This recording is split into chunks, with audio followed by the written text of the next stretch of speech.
Salut les gens, je rejoins la Slovaquie où je passe un petit moment à Bratislava avant de partir faire une rando à travers des montagnes. Je vous emmène.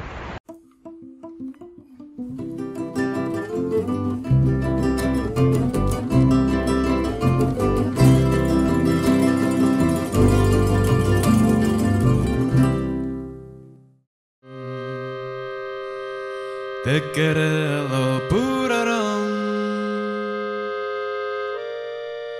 oi la la la la la la la la la la la, wo puraram tekela, amari voyakela, oi la la la la la la la la.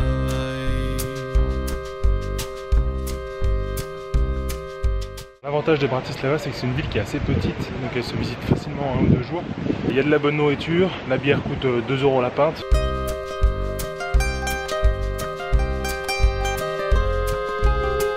Pas le temps de visiter plus longtemps, je saute dans un train à 3h30 pour le fin fond de la Slovaquie, parce que j'ai une idée un petit peu folle.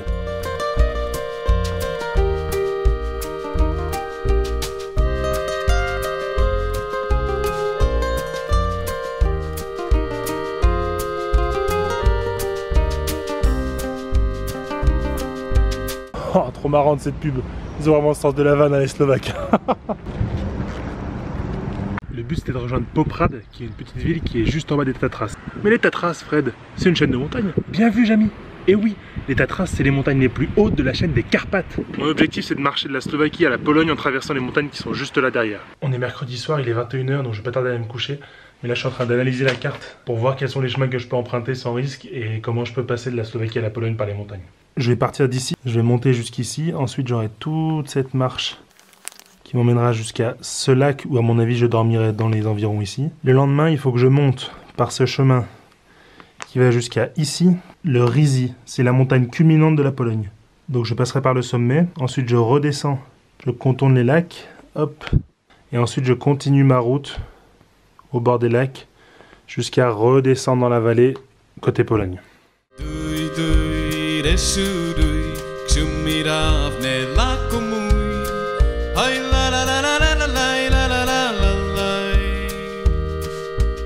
Si vous regardez cette vidéo lundi matin, je vous envoie plein de pensées positives, pleines de soleil depuis la Slovaquie.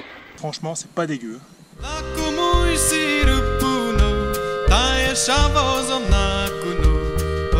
on continue par là.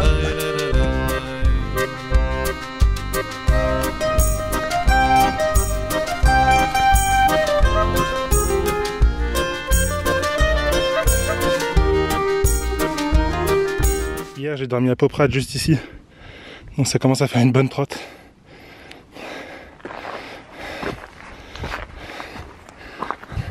Et là on arrive doucement vers ce que je suis venu chercher en montant dans les Tatras, c'est-à-dire des paysages de montagne.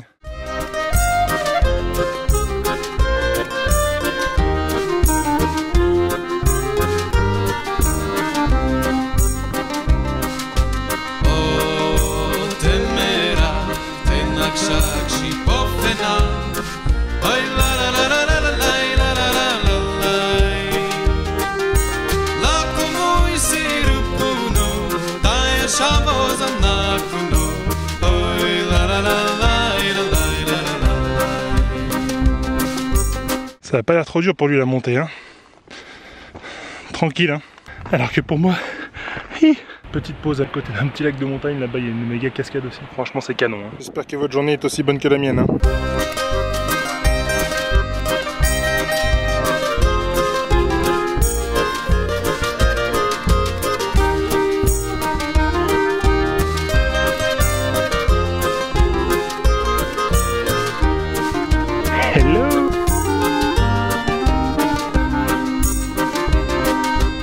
Et en randonnée, on fait bien attention aux consignes de sécurité. Durant ce chemin touristique qui est couvert avec la neige, l'utiliser est défendu.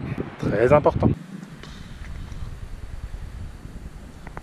J'adore la rando. Moi, ce que j'aime en randonnée tout seul, c'est chanter des chansons. Il était une bergère qui allait au marché. Elle portait sur sa tête 3 pommes dans un panier. Les pommes faisaient roulis-roula. Les pommes faisaient roulis-roula. Stop! 3 pas en avant, 3 pas en arrière, 3 pas sur le côté, olé, 3 pas de l'autre côté. En rando, j'aime bien des fois me retourner pour regarder le chemin parcouru. Tout à l'heure, par exemple, je suis parti de là-bas et j'ai fait tout ce chemin jusque là. Là, on arrive dans un paysage presque un peu lunaire, avec des énormes cailloux partout sur lesquels il faut marcher. Et ce qui est vraiment chouette, c'est qu'il n'y a pas un bruit.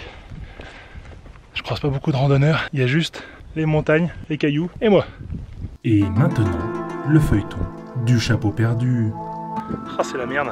Je viens de me rendre compte que j'ai perdu mon chapeau, je l'avais accroché à mon sac et il n'y est plus.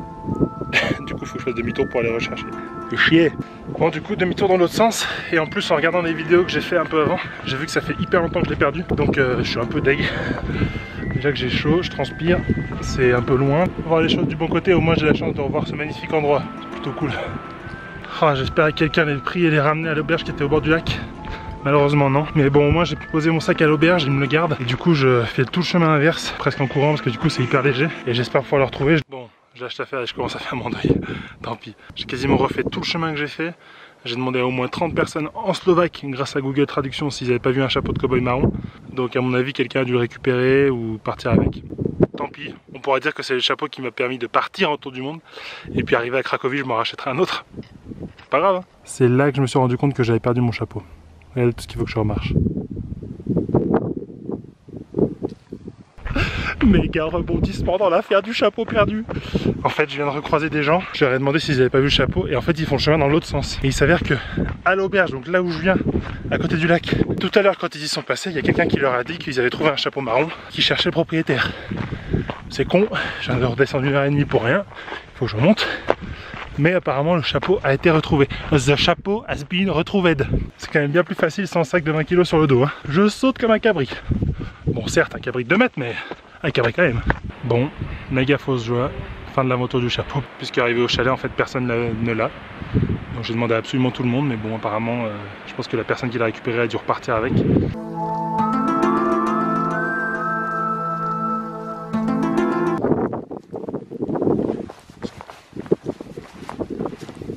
Le chemin est pas hyper large, en plus en bas ça tombe assez à pic avec des cailloux, donc vaut mieux pas glisser. Ça va, je déconne. Au 31 du mois d'août, au 31 du mois d'août, nous vîmes venir sous le vent à nous, nous vîmes venir sous le vent à nous. Une frégate d'Angleterre qui fendait la mer et les flots, c'était pour attaquer Bordeaux. Buvons un coup, buvons-en deux, à la santé des amoureux, à la santé du roi de France. Et merde pour le roi d'Angleterre qui nous a déclaré la guerre.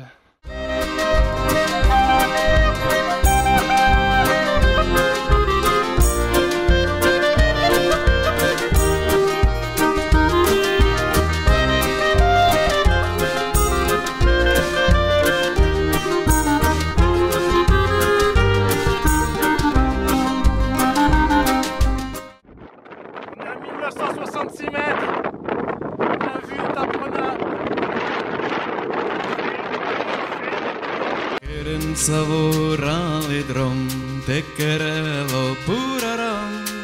Ay la la la la la la la la la la la. O puraram te querelo. Amari voy a quela. Ay la la la la la la. Et oui, camping sauvage interdit ici. Et j'ai trouvé un hôtel où il y avait quasiment plus aucune chambre, mais il y avait les 2 Polonais avec qui j'ai discuté pendant la journée. On a pris une chambre tous les 3, du coup ça nous a réduit les coûts. La dernière descente m'a tué, 400 mètres dans les genoux, ça fait vraiment mal en fin de journée. Et puis demain, c'est l'ascension du mont Rizy, le point culminant de la Pologne. Allez, moi je me couche. Il faut que je répare mon cœur d'avoir perdu mon chapeau. Je déconne. C'est reparti pour le 2e jour de marche dans les Hauts-Tatras. La nuit fut bonne, ça fait du bien de se reposer dans un bon lit. Et maintenant l'objectif de la journée, c'est d'aller monter le Rizy. Dans la région, il existe des chalets qui peuvent pas être approvisionnés par la voiture. Et du coup, il y a des mecs comme ça, des porteurs qui font des allers-retours. Et sur le chemin, il y a aussi des endroits où il y a des sacs. Et ils proposent de remonter jusqu'au chalet contre un café gratuit ou un thé gratuit en arrivant. Je suis déjà un peu chargé, donc je vais laisser tomber.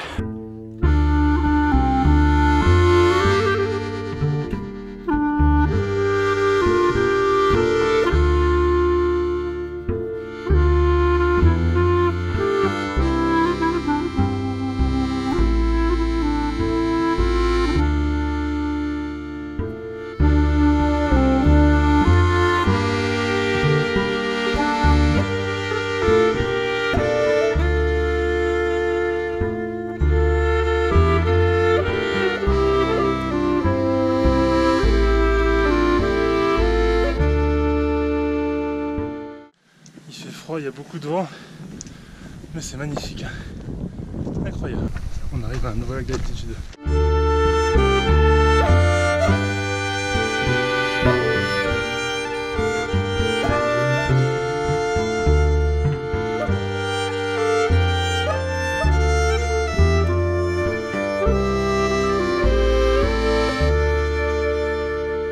Et on attaque une partie assez corsée parce qu'on va passer par des échelles, des chaînes, et c'est assez à pic. Et je suis pas le seul, bien sûr.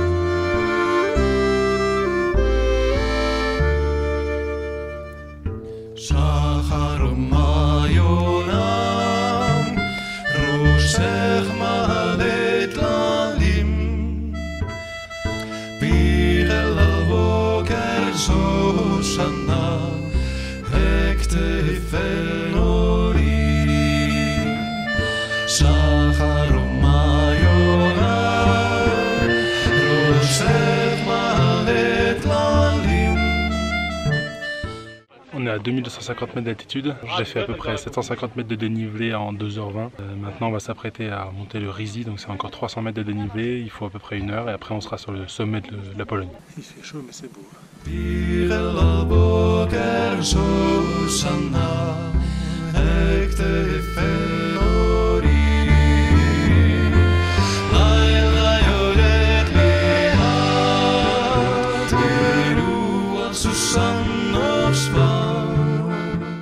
C'est la dernière ascension avant d'arriver en haut.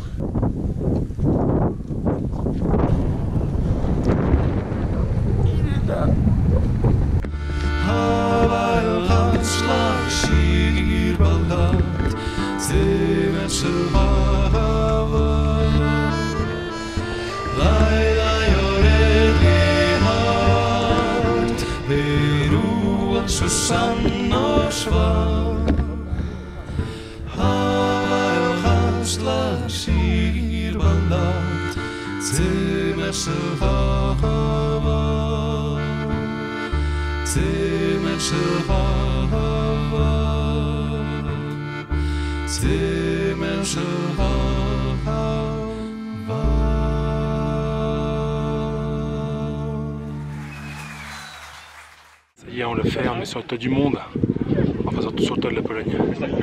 Là c'est la Slovaquie, tout à l'heure j'étais là-bas. Et là c'est la Pologne, c'est là où je m'apprête à descendre.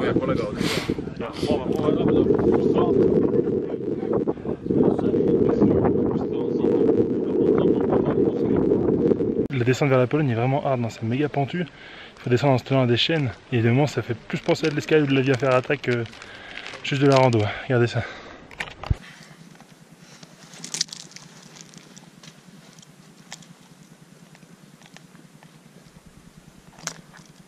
Et bien sûr en randonnée, on ramasse les petits papiers qui sont par terre. Et on les jettera dans la poubelle. Yes, ça se dégage un peu. La descente continue, il faut qu'on rejoigne ce point là. Dans les prisons de Nantes, dans les prisons de Nantes, il y avait un prisonnier, Personne ne le vint voir, personne ne le vint voir, sauf la fille du geôlier, Alors c'est vraiment marrant parce que d'en haut on voyait les deux lacs et j'ai l'impression qu'ils étaient au même niveau. En fait il y en a un, j'attendais d'avoir le deuxième ici, en fait ça va plus bas. J'en ai enfin fini avec la descente. Franchement j'avais hâte parce que c'était vraiment fatigant, très éprouvant pour les genoux. Et je suis maintenant en Pologne et c'est la première fois de ma vie que je traverse une frontière en randonnée. Je trouve ça assez marrant de grimper une montagne dans un pays et puis de la redescendre dans un autre pays.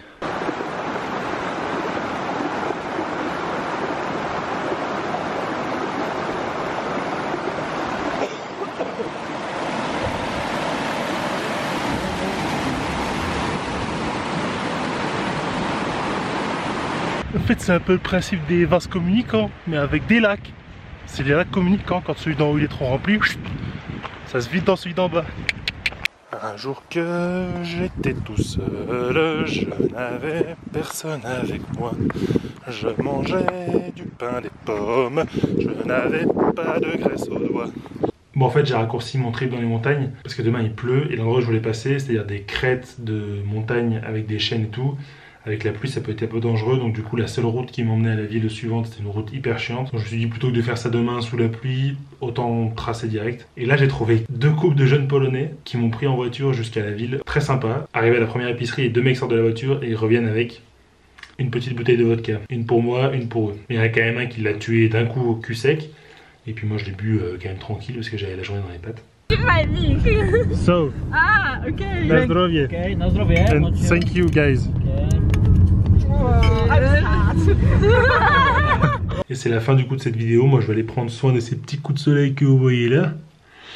Et puis je vous laisse avec un petit peu de folklore polonais. Ça fait plaisir. Ciao les gens.